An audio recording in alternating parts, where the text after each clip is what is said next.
নমস্কার, সবাইকে আমার চ্যানেলে স্বাগতম। সবাইকে জানাই শুভ সকাল। আজ রবিবার, একটু মাঠে এসেছি। এখন বর্ষার মরশুম, বর্ষার ধান রোপণ করা হয়। সেই ধান রোপণ করতে বাবা ভোরবেলায় উঠে মাঠে চলে এসেছে। প্রায় প্রতিদিন ভোর 5টা থেকে 5:30টায় চলে আসে। ভোরবেলা তো আর উঠে খাওয়া যায় না, তাই বেলা হলে আমি খাবার দিয়ে যাই।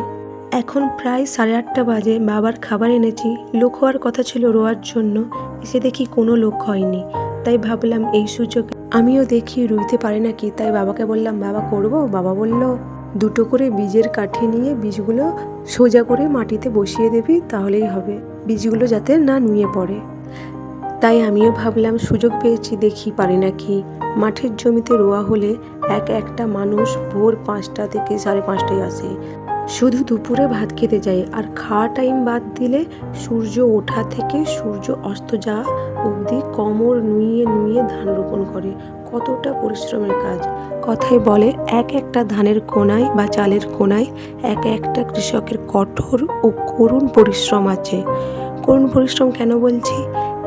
একটা বীজ ধান থেকে আবার সেটা ধানে রূপান্তরিত করতে যে 3 মাসের কঠোর পরিশ্রম করতে হয়, সে ভাবার বা ভোলার মতন নয়।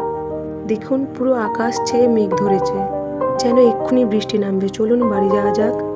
আজকে বিরিয়ানি বানাবো। প্রথমে মাংসগুলো ধুয়ে তারপর পরিমাণ মতন তেল, নুন, লঙ্কা, হলুদ আর কাগজি লেবুর রস দিয়ে কিছু সময়ের জন্য ম্যারিনেট করতে দিলাম। এরপর ঝপাঝপ বিরিয়ানির আলুগুলো কেটে ফেলবো। ভাবছেন তো এতগুলো আলু কেন? আসলে আমাদের বাড়ির বাচ্চাগুলো আলু খেতে খুব পছন্দ করে, তাই বেশি করেই আলু দেব। ওইদিকে মাংসটা ম্যারিনেট হতে হতে আমি এইদিকে আলু, টমেটো, বেরেস্তার পেঁয়াজগুলো এক এক করে কেটে ফেলি।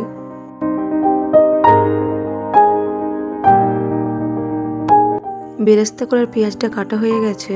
এবার মাংস করার জন্য চপারে করে মাংসের পেঁয়াজগুলো কুচিয়ে নেব ভালো করে। কত সুন্দর কুচানো। বিরিয়ানি মশলা করার জন্য যেমন বিরিয়ানি মশলা, লঙ্কা, জিরে, ধনে, দারচিনি, লবঙ্গ, গোলমরিচ, আরও হরিতকি যেইগুলো লাগে, যেগুলো দেয়, সেইগুলোকে ভালো করে ভেজে তারপরে মিক্সারে গুঁড়িয়ে নিচ্ছি। সুন্দর গুঁড়ানো হয়েছে। এদিকে রসুন, আদা এইগুলো ভালো করে মিক্সারে বেটে নিচ্ছি। তেলেতে আলুগুলো ভালো করে চাপা দিয়ে ভেজেছি। এত সুন্দর তুলতুলে সেদ্ধ হয়েছে। এইদিকে বেরেস্তাগুলো ভেজে নিচ্ছি। তারপর মাংসটা চাপাবো। তেলেতে তেজপাতা, লবঙ্গ, গোলমরিচ, এলাচ সব কিছু দিয়ে তারপরে পেঁয়াজ তুলে দিলাম। তারপরে টমেটো, নুন, আদা, রসুন দিয়ে ভালো করে মশলাটাকে কষিয়ে নিই।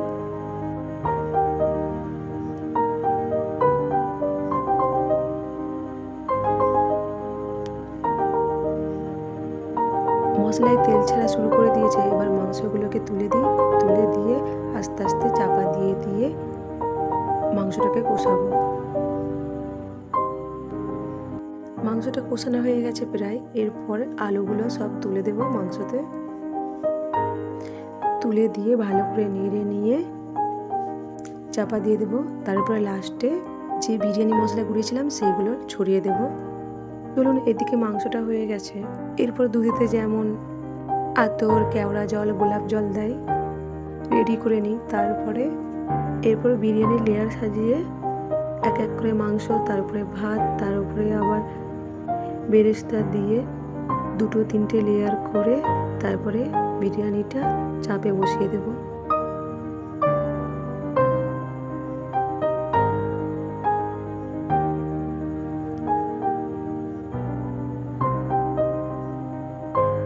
চলুন আমিও লেয়ার সাজিয়ে বিরিয়ানিটা চাপে বসিয়ে দিই। ভিডিওটা এখানেই শেষ করি। ভিডিওটা ভালো লাগলে অবশ্যই কমেন্টে জানাবেন। সবাই ভালো থাকবেন, সুস্থ থাকবেন।